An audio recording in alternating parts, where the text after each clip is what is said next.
आज हम chapter read कर रहे हैं, चैप्टर 4 पॉलिटिकल साइंस, भारत के विदेश संबंध। ठीक है, तो देखिए, जब 1947 में हमें आज़ादी मिली थी, ठीक है, 1950 तक हमारे चाइना के साथ अच्छे रिलेशन से। चाइना हमारा पड़ोसी देश है, लेकिन उसके बाद हमारे जो संबंध हैं चाइना के साथ वो बिगड़ने लग गई। ठीक है, किस तरीके से बिगड़े कि 1962 में उनका हमारे साथ युद्ध हुआ। ठीक है, 1965 में हमारा पाकिस्तान के साथ युद्ध हुआ और 1971 के अंदर बांग्लादेश के अंदर भी विद्रोह की स्थिति उत्पन्न हो गई थी। ठीक है, जिसमें भारत ने महत्वपूर्ण भूमिका निभाई थी। ठीक है, और भारत ने गुटनिरपेक्षता की नीति को अपनाया था। ठीक है, पूरा वर्ल्ड जो है, जब सेकेंड वर्ल्ड वार हुआ था तो उस टाइम पे पूरा वर्ल्ड 2 पार्ट्स में डिवाइड हो गया था, एक यूएसएसआर, एक सोवियत संघ। ठीक है, यूएसएसआर सोवियत संघ दोनों में डिवाइड हो गया। तो उस टाइम पे भारत को आज़ादी मिली थी ब्रिटिश रूल से, तो भारत ने किसी में भी शामिल होना जरूरी नहीं समझा था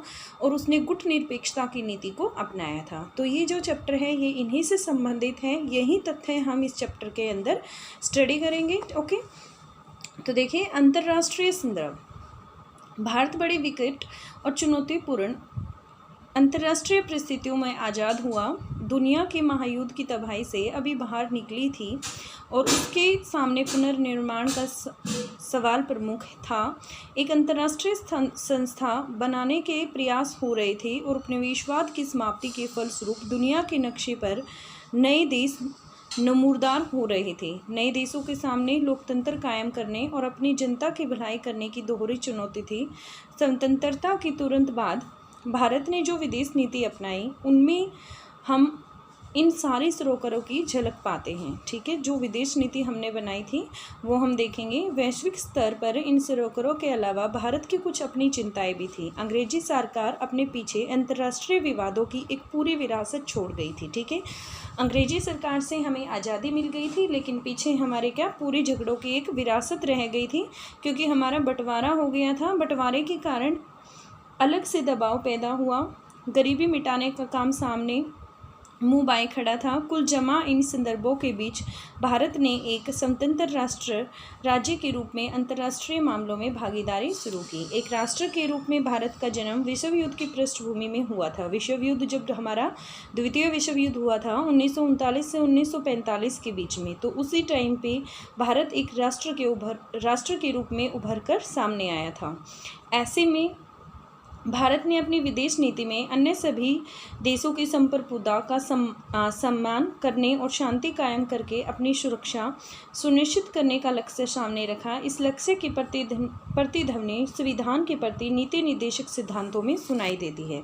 जिस तरह किसी व्यक्ति या परिवार के व्यवहारों को अंदरूनी और बाहरी कारक निर्देशित करते हैं, उसी तरह एक देश की विदेश नीति पर भी घरेलू और अंतर्राष्ट्रीय वातावरण का असर पड़ता है।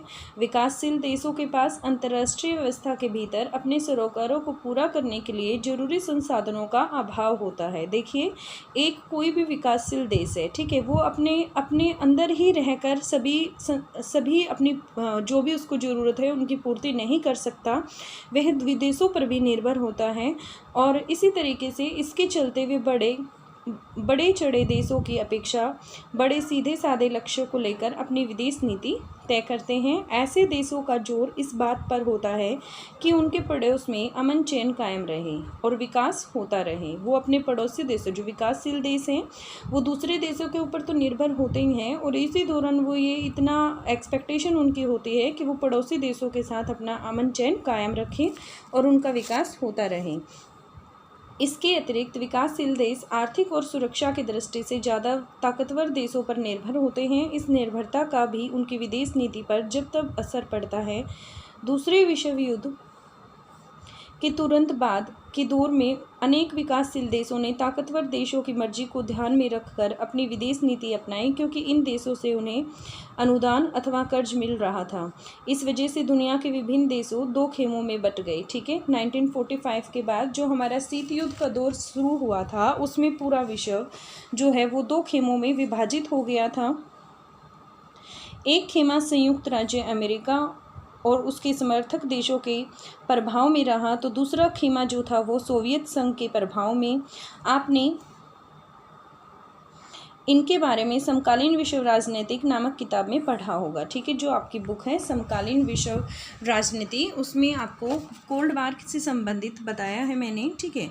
तो वहाँ देखिए आप, ये कहते हैं कि वहाँ पर आपने इस पढ़ा होगा कि पूरा विश्व जो है वो दो खेमों में विभाजित हो गया, एक यूएसएसआर और दूसरा आपका यूएसए, ठीक है।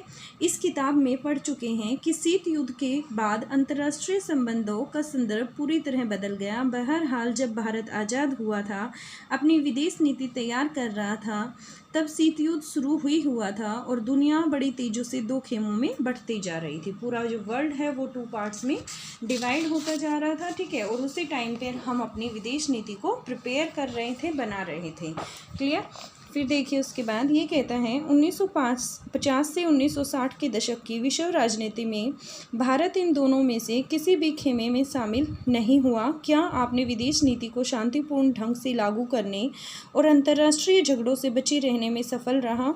गुटनिरपेक्षता की नीति देखते हैं। भारत द्वारा गुटनिरपेक्षता की नीति को अपनाया गया था और जो इसके प्रमुख नेता थे वो हमारे पहले प्रधानमंत्री पंडित जवाहरलाल नेहरू थे। भारतीय राष्ट्रीय आंदोलन अपने आप में कोई स्वतंत्र घटना नहीं है। पूरी दुनिया में उपनिवेशवाद और साम्राज्यवाद के विरुद्ध संघर्ष चल रहे थे। भारतीय राष्ट्रीय आंदोलन भी इसी विश्वव्यापी संघर्ष का हिस्सा था। इस आंदोलन का असर जो है वह एशिया और अफ्रीका के कई मुक्ति आंदोलनों पर हुआ। आज़ादी मिलने से पहले भी भारत के राष्ट्रवादी नेता दुनिया के अन्य उपनिवेशों में मुक्ति संग्राम चला रहे थे, नेताओं के संपर्क में थे। ये सभी नेता आखिर उपनिवेशवाद और साम्राज्यवाद के विरुद्ध एक साझी लड़ाई लड़ रहे थे। नेताजी सुभाष चंद्र बोस ने दूसरे विश्व युद्ध के दौरान इंडियन नेशनल आर्मी INA का गठन किया। इससे साफ साफ जाहिर है कि स्वतंत्रता आंदोलन के दौरान भारत के संबंध विदेशों में रह रहे भारतीयों से बन चुके थे। किसी राष्ट्र की विदेश नीति से उसकी अंदरूनी और बाहरी सरोकारों की झलक मिलती है। देखिए, जो भी किसी राष्ट्र की विदेश नीति होती है उससे अंदरूनी और बाहरी झलक मिलती है, ठीक है। फिर उसके बाद देखिए ये क्या कहता है,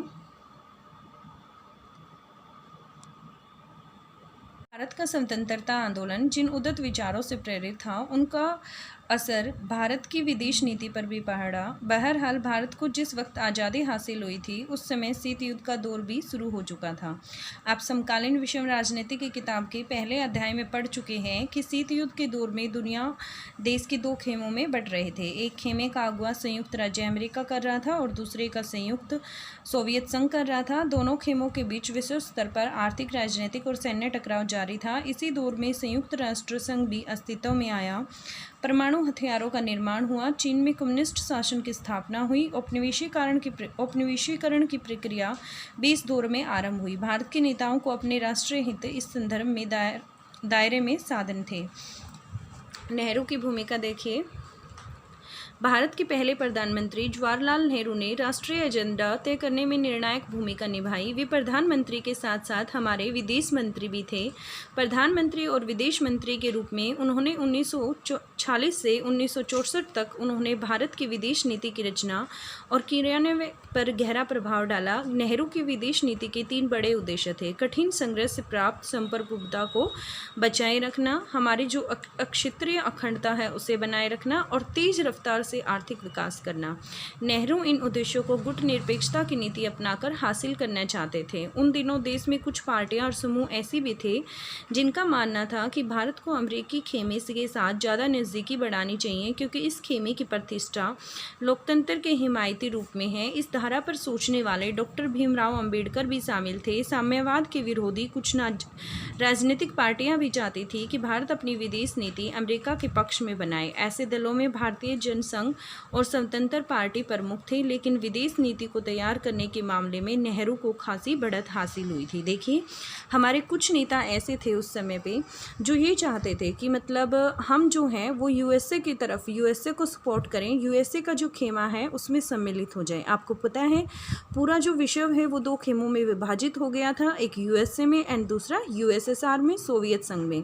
और जो वहाँ की जो यूएसए की जो राजनीति है वो लोकतांत्रिक है, इसलिए हमारे यहाँ पर कुछ व्यक्ति, हमारे नेता ये सोचते थे कि हमें यूएसए के साथ अपनी नज़दीकी बढ़ानी चाहिए, लेकिन हमारे जो नेहरू थे उन्होंने अपनी विदेश नीति को तैयार किया। नेहरू जी हमारे पहले प्रधानमंत्री होने के साथ साथ 1940 से 1964 तक हमारे विदेश मंत्री भी थे और हमने गुटनिरपेक्षता की नीति को अपनाया था। ना ही हम यूएसएसआर में सम्मिलित हुए और ना ही हम यूएसएसए में। ठीक है, फिर देखिए, दो खेमों से दूरी। आज़ाद भारत की विदेश नीति में शांतिपूर्ण विषयों का सपना था। इसके लिए भारत ने गुटनिरपेक्षता की नीति का पालन किया था। भारत ने इसके लिए शीत युद्ध से उपजे तनाव को कम करने की कोशिश की और संयुक्त राष्ट्र संघ के साथ अभियानों में अपनी सेना भेजी थी। ठीक है, आप पूछ सकते हैं कि शीत युद्ध के दौरान भारत किसी खेमे में शामिल क्यों नहीं हुआ।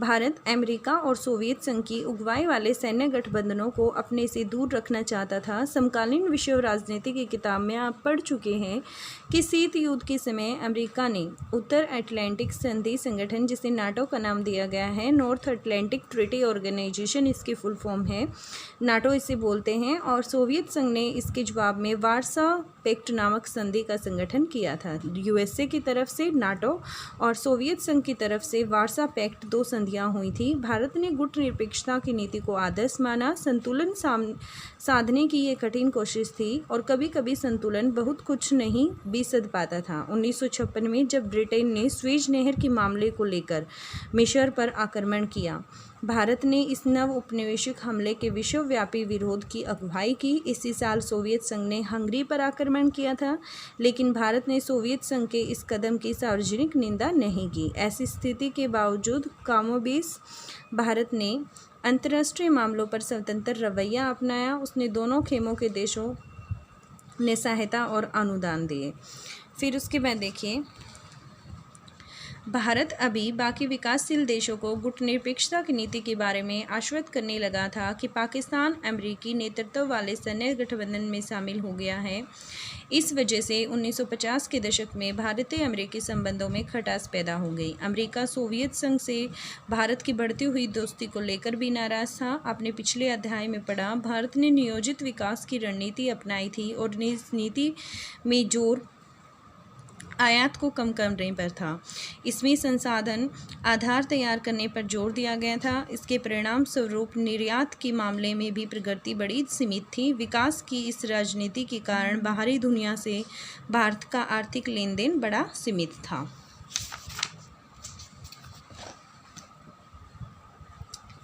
अब देखिए, एफ्रो एशियाई एकता। भारत के आकार, अवस्थिति और शक्ति संभावना को भांपकर नेहरू ने विश्व के मामलों खासकर एशियाई मामलों में भारत के लिए एक बड़ी भूमिका निभाने का सपना देखा था। नेहरू के दौर में भारत ने एशिया और अफ्रीका के नव स्वतंत्र देशों के साथ संपर्क बनाए। 1940 से 1950 के दशकों में नेहरू बड़े मुखर स्वर में एशियाई एकता की परोपकारी करते थे। नेहरू की अगुवाई में भारत ने 1947 के मार्च में ही एशियाई संबंध सम्मेलन एशियन रिलेशंस कॉन्फ्रेंस का आयोजन कर डाला था, जबकि अभी भारत को आज़ादी मिलने में 5 महीने शेष थे। ठीक है, भारत ने इंडोनेशिया की आज़ादी के लिए भरपूर प्रयास किए थे। भारत चाहता था कि इंडोनेशिया डच उपनिवेशिक शासन से यथासंभव शीघ्र ही मुक्त हो जाए। इसके लिए भारत ने 1949 में इंडोनेशिया के स्वतंत्रता संग्राम के समर्थन में एक अंतर्राष्ट्रीय सम्मेलन किया था।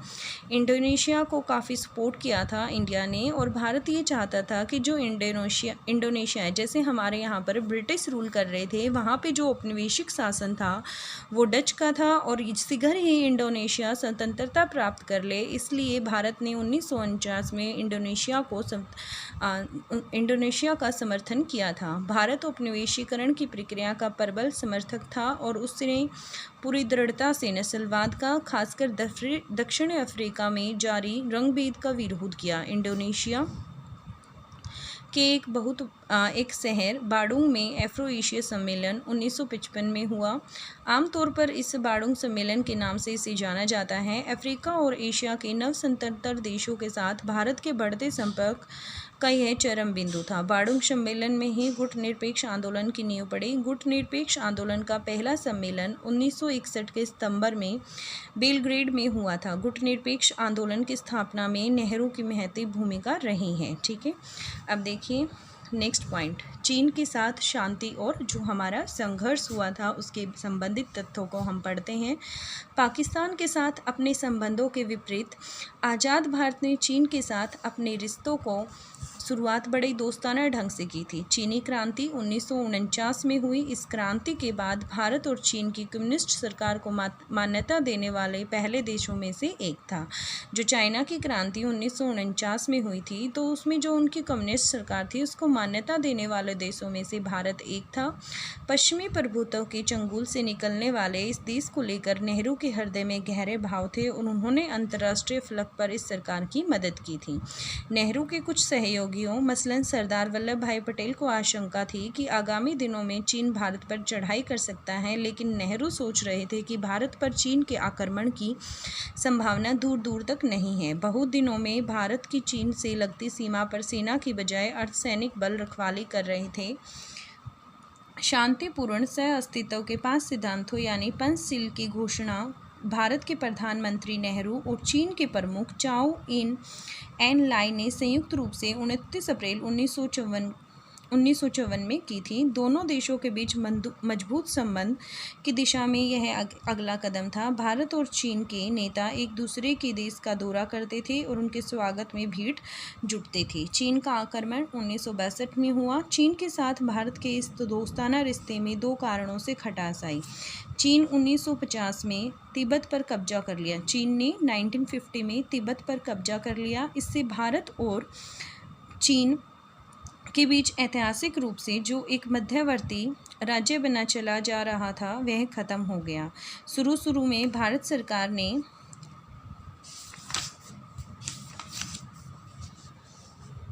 चीन के इस कदम पर खुले तौर पर विरोध नहीं किया। बहरहाल तिब्बत की संस्कृति का कुचलने की खबरें जैसे जैसे सामने आई वैसे वैसे भारत को बेचैनी बढ़ी। ठीक है, 1949 में जो चाइना था उसने तिब्बत पर कब्जा कर लिया था। शुरुआत के दौर में मतलब भारत उसके अपोजिट नहीं था, अगेंस्ट नहीं था, खुले तौर पर कोई विरोध नहीं किया था। लेकिन जैसे जैसे यह बात सामने आई कि उनकी संस्कृति को कुचला जा रहा है तो भारत को बड़ी बेचैनी महसूस हुई। तिब्बत के धार्मिक नेता थे दलाई लामा, उन्होंने भारत में राजनीतिक शरण मांगी। 1949 ने उन्हें शरण दी। भारत ने 1959 में उन्हें शरण दी। चीन ने आरोप लगाया कि भारत सरकार अंदरूनी तौर पर चीन विरोधी गतियों को हवा दे रही है। देखिए, हमने दलाई लामा को अपने यहाँ पर शरण दी थी एज ए शरणार्थी, एज ए रिफ्यूज़ी वो इंडिया में आकर रहने लग गए थे। ठीक है, इसलिए जो चाइना था उसने हम पर यह आरोप लगाया कि हम चीन के खिलाफ जो भी विरोधी गतियाँ हैं उनको हवा दे रहे हैं। इससे कुछ दिनों पहले भारत और चीन के बीच एक सीमा विवाद भी उठ खड़ा हुआ। भारत का दावा था कि चीन के साथ सीमा रेखा का मामला अंग्रेजी शासन के समय ही सुलझाया जा चुका है, लेकिन चीन की सरकार का कहना था कि अंग्रेजी शासन के समय फैसला नहीं माना जा सकता। मुख्य विवाद चीन से लगी लंबी सीमा रेखा के पश्चिमी पूर्वी छोर के बीच में था। जो हमारे ऊपर पश्चिम से लेकर पूर्वी सीमा हमारी चाइना के साथ लगी हुई है उस पर काफ़ी विवाद था। चीन ने भारतीय भू क्षेत्र में पड़ने वाले 2 इलाकों जम्मू कश्मीर के लद्दाख वाले हिस्से के अक्साई चीन और अरुणाचल प्रदेश के अधिकांश हिस्सों पर अपना अधिकार जताया। अरुणाचल प्रदेश को उस समय नेफा तथा उत्तरी पूर्वी सीमांत कहा जाता था। 1957 टू 1959 के बीच में चीन ने अक्साई चीन इलाके पर कब्जा कर लिया, जो आज भी चीन के पास ही है, अक्साई चीन का क्षेत्र। ठीक है, और इस इलाके में उसने रणनीतिक बढ़त हासिल करने के लिए एक सड़क बनाई। दोनों देशों के बीच शीर्ष नेताओं के बीच लंबी लंबी चर्चाएं और बातचीत चली, लेकिन इसके बावजूद मतभेद को सुलझाया नहीं जा सका। दोनों देशों की सेनाओं के बीच सीमा पर कई बार झड़प भी हुई। समकालीन विश्व राजनीति के पहले अध्याय में क्यूबा के मिसाइल क्राइसिस के बारे में आपने चर्चा की है। क्या आपको इस घटना के बारे में याद है जिस समय पूरे विश्व का ध्यान 2 महाशक्तियों की तनातनी से पैदा इस संकट की तरफ लगा हुआ था? ठीक उसी समय चीन ने 1962 के अक्टूबर में दोनों विवादित क्षेत्रों पर बड़ी तेजी तथा व्यापक स्तर पर हमला किया और महत्वपूर्ण इलाकों पर कब्जा कर लिया। हमले का अगला दौर नवंबर महीने में शुरू हुआ। लद्दाख से लगे पश्चिमी मोर्चे भारतीय सेना ने चीन की बढ़त रोकी, लेकिन पूर्व में चीनी सेना के आगे बढ़ते हुए असम के मैदानी हिस्से के प्रवेश द्वार तक पहुंच गए थे। देखिए, अरुणाचल प्रदेश से नीचे हमारा स्टेट असम है, वहां तक चाइना की सेना पहुंच गई थी। और इस पर इतना ध्यान इसलिए नहीं दिया गया था क्योंकि उस टाइम पे क्यूबा का जो मिसाइल क्राइसिस इशू था वो भी उसी टाइम पे था और पूरे जो विश्व का ध्यान है वो इसी तरफ था। फिर उसके बाद देखिए, ये कहता है आखिरकार चीन एक तरफा युद्ध विराम घोषित कर लिया और चीन की सेनाएं उस मुकाम पर लौट गईं जहां वे हमले से पहले के वक्त में तैनात थी। चीन युद्ध में भारत की छवि को देश और विदेश दोनों ही जगह धक्का लगा। इस संकट से उभरने के लिए भारत को अमेरिका और ब्रिटेन दोनों से सैन्य मदद की गुहार लगानी पड़ी। सोवियत संघ इस संकट की घड़ी में तटस्थ बना रहा। चीन युद्ध में भारतीय राष्ट्रीय स्वाभिमान को चोट पहुंची, लेकिन इसके साथ साथ राष्ट्रीय भावना भी बदलती हुई। कुछ प्रमुख जो सैन्य कमांडर ने या तो इस्तीफा दे दिया या अवकाश ग्रहण कर लिया।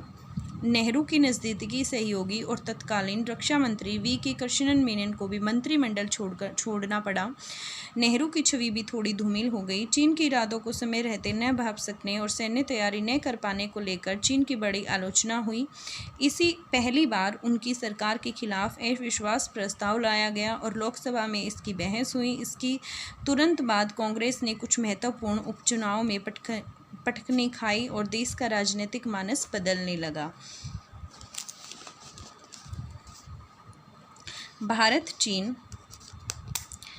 चीन संघर्ष का असर विपक्षी दलों पर भी हुआ। इस युद्ध और चीन सोवियत संघ के बीच बढ़ते मतभेद से भारतीय कम्युनिस्ट पार्टी के अंदर बड़ी उठक-पटक मची। सोवियत संघ का पक्षधर खेमा भाकपा में ही रहा। सोवियत संघ का जो पक्षधर खेमा था वो भाकपा में था। उसने कांग्रेस के साथ नज़दीकी बढ़ाई। दूसरा खेमा कुछ समय के लिए चीन का पक्षधर रहा और यह खेमा कांग्रेस के किसी भी तरह की नज़दीकी के खिलाफ था। भारतीय कम्युनिस्ट पार्टी 1964 में टूट गई। इस पार्टी के भीतर जो खेमा चीन का पक्षधर था उसने मार्क्सवाद भारतीय कम्युनिस्ट पार्टी बनाई और चीन के युद्ध के क्रम में माकपा ने कई नेताओं को चीन का पक्ष लेने के आरोप में गिरफ्तार किया। चीन के साथ हुए युद्ध ने भारत के नेताओं को पूर्वोत्तर डावाडोल स्थिति के प्रति सचेत किया। यह इलाका अत्यंत पिछड़ी दिशा में था और अलग थलग पड़ा था। राष्ट्रीय एकता और अखंडता के लिहाज से भी यह इलाका चुनौतीपूर्ण था। चीन युद्ध के तुरंत बाद इस इलाके को नई तरतीब में ढालने की कोशिश शुरू की गई। नागालैंड को प्रांत का दर्जा दिया गया और मणिपुर और त्रिपुरा स्टेट थे। हालांकि केंद्र शासित प्रदेश थे उस समय पे, लेकिन उन्हें भी अपने विधानसभा के निर्वाचन का अधिकार दिया गया।